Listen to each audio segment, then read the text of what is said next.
குரு பிரம்மா குரு விஷ்ணு குரு தேவோ மகேஸ்வரக குரு சாட்சா பரபிரம்மா தஸ்மை ஸ்ரீ குருவே நமக.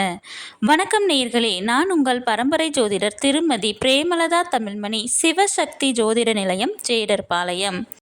தை அமாவாசைக்கு அடுத்த 7வது நாள் ரதசப்தமி நாளாகும். அன்று சூரிய வழிபாடு செய்வதற்கு மிகவும் உகந்த நாள். ரதசப்தமி நாளானது சூரியன் அவதரித்த நாள் ஆகையால் இந்த நாள் சூரிய ஜெயந்தி என்ற பெயரிலும் கொண்டாடப்படுவது உண்டு. இந்த ரதசப்தமி நாளானது திருப்பதியில் விசேஷமாக கொண்டாடப்படும் ஒரு விழா ஆகும். ரதசப்தமி நாளில்தான் சூரிய பகவான் தன்னுடைய 7 குதிரைகள் பூட்டிய ரதத்தை வடகிழக்கு திசையில் திருப்பக்கூடிய நாள் ஆகும். ஆடி மாதம் முதல் மார்கழி மாதம் வரை தட்சிணாயன காலம் என்றும், தை மாதம் முதல் ஆனி மாதம் வரை உத்தராயண காலம் என்றும் கருதப்படுகிறது.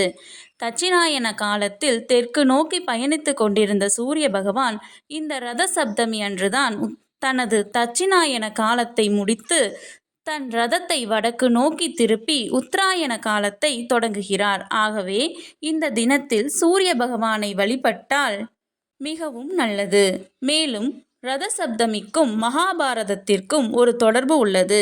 போர்க்களத்தில் அம்பு படுக்கையில் கிடந்த பீஷ்மர் தன்னுடைய உயிர் பிரிவதற்கு உத்தராயண காலம் வரை காத்திருந்தார். உத்தராயண காலம் வந்த பிறகும் அவரது உயிர் உடலை விட்டு நீங்காமல் இருந்து கொண்டே இருந்தது. பீஷ்மர் தான் நினைக்கும் நேரத்தில் இறக்கக்கூடிய வரத்தை பெற்றிருந்தார். எனினும் தற்போது இறக்க வேண்டும் என்று நினைத்தும் அவருக்கு மரணம் வரவில்லை. இதற்கு காரணம் புரியாமல் தவித்த பீஷ்மருக்கு விளக்குவதற்காக கிருஷ்ணர் அருளால் வியாசர் அங்கு வந்தார். பீஷ்மர் வியாசரிடம், நான் என்ன பாவம் செய்தேன்? நான் விரும்பியபடி ஏன் இன்னும் என் உயிர் போகவில்லை என்று வருந்தினார். அதற்கு வியாசர், பீஷ்மா, ஒருவர் தன் மனம், மொழி, மெய்யால் இன்னொருவருக்கு தீமை அநீதிகளை செய்வது மட்டுமல்ல, செய்பவர்களை தடுக்காமல் இருப்பதும், செயலற்றவன் போல் காட்சி தருவதும் கூட பாவம்தான். அதற்கான தண்டனையையும் அவர் அனுபவித்தே தீர வேண்டும் என்பது விதியாகும். அந்த வகையில்தான் தற்போது தண்டனையை அனுபவித்துக் கொண்டிருக்கிறீர்கள். உடலளவில் அவஸ்தைப்பட்டாலும் அதைவிட உள்ளம் படாத பாடுபடும் அந்த வேதனையே பெரும் தண்டனைதான் என்றார்.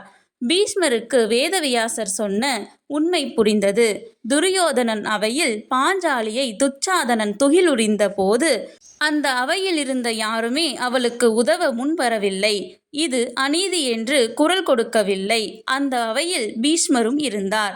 ஒரு மாபெரும் அநியாயம் நடந்தும் அதனை தடுக்கக்கூடிய நிலையில் இருந்தும் தடுக்காமல் போனதன் காரணமாகத்தான் இப்போது அம்பு படுக்கையில் உயிர் பிரியாமல் தவிப்பதை உணர்ந்தார் பீஷ்மர். வேதனைப்பட்ட பீஷ்மர் வியாசரிடம் இதற்கு என்ன பிராயச்சித்தம் என்று கேட்டார்.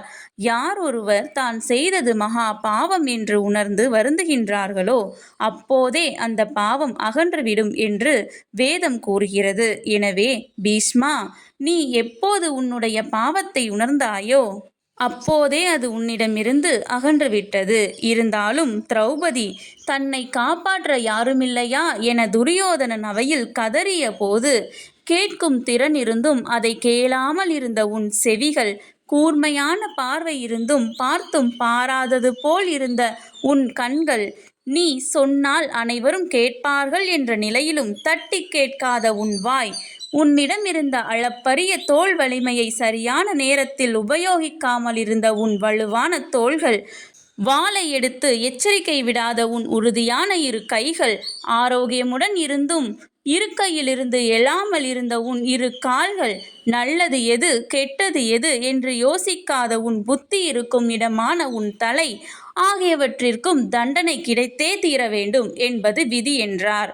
அப்படியென்றால் என்னுடைய இந்த அங்கங்களையும் பொசுக்கக்கூடிய வல்லமை படைத்தவர் அந்த சூரியன்தான். சாதாரண அக்னியின் சூடு போதாது, என் அங்கங்களை தீக்க சூரிய சக்தியை பிழிந்து தாருங்கள் என்று தன்னிலை உணர்ந்து வேதவியாசரிடம் வேண்டினார் பீஷ்மர். உடனே வேதவியாசர் முன்கூட்டியே கொண்டு வந்திருந்த எருக்க இலைகளை பீஷ்மரிடம் காண்பித்து, பீஷ்மா, இந்த எருக்க இலைகள் சூரியனுக்கு உகந்தது. இதன் பெயர் அர்க்கபத்ரம். அர்க்கம் என்றால் சூரியன் என்றே பொருள். சூரியனின் முழு சக்தியையும் இதில் உள்ளது. சூரியனின் முழு சக்தியும் இதில் உள்ளது. ஆகவே இந்த இலைகளால் உன்னுடைய அங்கங்களை நிரப்பப் போகிறேன். அவை உன்னை புனிதப்படுத்தும் என்றார்.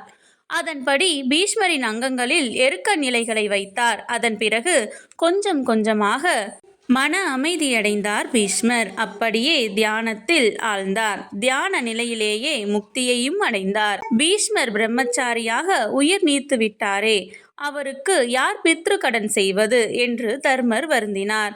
தர்மருடைய வருத்தத்தை தெரிந்து கொண்ட வியாசர், தர்மரே, வருத்தப்பட வேண்டாம். ஒழுக்கம் தவறாத நேர்மையான பிரம்மச்சாரிக்கும் தூய்மையான துறவிக்கும் பித்ரு கடன் என்பது அவசியமே இல்லை. அவர்கள் மேம்பட்ட ஓர் உயரிய நிலைக்கு போய்விடுகிறார்கள். சொல்லொன்றும் செயலொன்றுமாக திகழ்பவர்கள்தான் பாவிகள். ஆனால் பீஷ்மர் தன் வாக்கு தவறாத தூய்மையானவர். இனி வருங்காலத்தில் பாரத தேசமே பீஷ்மருக்காக நீர்க்கடன் அளிக்கும். ரத சப்தமி நாளன்று தங்கள் உடலில் எருக்க நிலைகளை வைத்துக்கொண்டு குளிக்கும் மக்கள் தங்கள் பாவங்களிலிருந்து தங்களை விடுவித்துக் கொள்வார்கள். அதோடு பீஷ்மருக்கு நீர்க்கடன் அளித்த புண்ணியமும் அவர்களுக்கு கிடைக்கும் என்று வியாசர் கூறினார். எனவே ரத சப்தமி அன்று எருக்க நிலைகளை தலையில் வைத்துக்கொண்டு நீராடினால் 7 ஜென்மங்களில் செய்த பாவங்கள் அனைத்தும் தீரும். மேலும் அடுத்த நாள் அஷ்டமி திதியை பீஷ்மாஷ்டமி என்பர். அன்று புனித நீர் நிலைக்கு சென்று பீஷ்மருக்கான தர்ப்பணமும் நம் முன்னோர்களுக்கு பித்ரு பூஜையும் செய்தால் சுகமான வாழ்வு நிரந்தரமாக கிடைக்கும். ஆகவே ரத சப்தமி தினத்தில் எப்படி புனித நீராட வேண்டும், எவ்வாறு சூரியனை வழிபட வேண்டும் என அனைத்தும் குறித்து தெளிவாக பார்க்கலாம் வாங்க. இந்த வருடம் ரத சப்தமி தை 22ஆம் தேதி 4/2/2025 செவ்வாய்க்கிழமை வருகிறது. அன்று சப்தமி திதியானது அதிகாலை 4:39 முதல் அன்று இரவு 2:33 வரை உள்ளது. 7 ஜென்மங்களில் செய்த பாவங்களிலிருந்தும் பித்ரு தோஷம் முதலிய பல்வேறு தோஷங்களிலிருந்தும் நோய் நொடிகளிலிருந்தும் விடுபடவும் புத்திர பாக்கியம் முதலிய சகல விதமான செல்வங்களும் கிடைக்கப் பெறவும் இந்த ரத சப்தமி நன்னாளில் புனித நீராடி சூரிய வழிபாடு செய்ய மிகவும் உகந்த நேரம் அதிகாலை 4:39 முதல் காலை 6 வரை ஆகும். எவ்வாறு வழிபட வேண்டும் என்பதை பார்க்கலாம் வாங்க.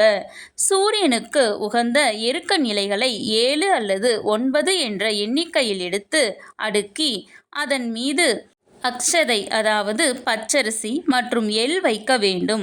அதனுடன் ஆண் என்றால் விபூதியும் பெண் என்றால் மஞ்சள் பொடியும் வைத்து அதனை தலையில் வைத்து புனித நீர்நிலைகளில் முழுகி நீராடுவது சிறந்தது. முடியாத பட்சத்தில் வீட்டிலேயே புனித நீராடலாம். புனித நீராடிய பிறகு வீட்டில் சூரிய ஒளிப்படும் சுத்தமான இடத்தில் செம்மண்ணால் முழுகி சூரிய ரத கோலமிட்டு அதில் சூரிய சந்திரர்களை வரைய வேண்டும். அந்த கோலத்தின் முன் சிவப்பு நிற மலர்களால் அலங்காரம் செய்து கிண்ணங்களில் அரிசி, பருப்பு, வெல்லம் வைத்து தேங்காய், பச்சை வாழைப்பழ தாம்பூலம் வைத்து மேலும் நெய்வேத்தியமாக சர்க்கரை பொங்கல், உளுந்து வடை வைக்க வேண்டும். கோதுமையில் செய்த உணவு படைத்தல் கூடுதல் சிறப்பு. அதன் பின் முதலில் விநாயகரை வணங்கி பிறகு சூரிய பகவானை வணங்க வேண்டும். ஓம் நமோ ஆதித்யாய புத்திர் பலம் தேகிமே சதா என்று சூரியனை பார்த்து கூறி 3 முறை வணங்க வேண்டும். அருகிலுள்ள சிவாலயங்களில் உள்ள சூரிய பகவானுக்கு சிகப்பு வஸ்திரம் சாத்தி படையல் வைத்து வணங்கி அன்னதானம் செய்தால் பாவமெல்லாம் நீங்கி நீங்கள் வேண்டிய அனைத்தும் நிறைவேறும். சூரிய பகவானை ரத சப்தமி நன்னாளில் பூஜித்து வழிபட்டால் 7 ஜென்ம பாவமும் விலகிவிடும். அடுத்தடுத்து 7 தலைமுறையினரும் சீரும் சிறப்புமாக வாழ்வார்கள். ரத சப்தமி நன்னாளில் சூரிய உதயத்தின் போது கிழக்கு பார்த்தபடி புனித நீராடி கிழக்கு பார்த்து சூரிய பகவானுக்கு பூஜை செய்தால் வாழ்வில் ஒளிமயமான எதிர்காலம் நிச்சயம். அந்த நாளில் செய்யப்படுகின்ற தான தருமங்கள் 100 மடங்கு புண்ணியங்களை சேர்க்கும் என்கிறது சாஸ்திரம். முக்கியமாக நாம் ஆத்மார்த்தமாக வழங்குகின்ற தானங்களை சூரிய பகவான் அந்த ரதத்தில் எடுத்துச் சென்று நம் முன்னோர்களுக்கு வழங்குகின்றார். இதனால் பித்ருக்களின் ஆசி நமக்கு கிடைத்து நம் சந்ததி வாழையடி வாழையாக தலைத்து சகல சம்பத்தும் பெற்று சிறக்கும் புண்ணியம் நமக்கு வந்து சேரும். சுபம்.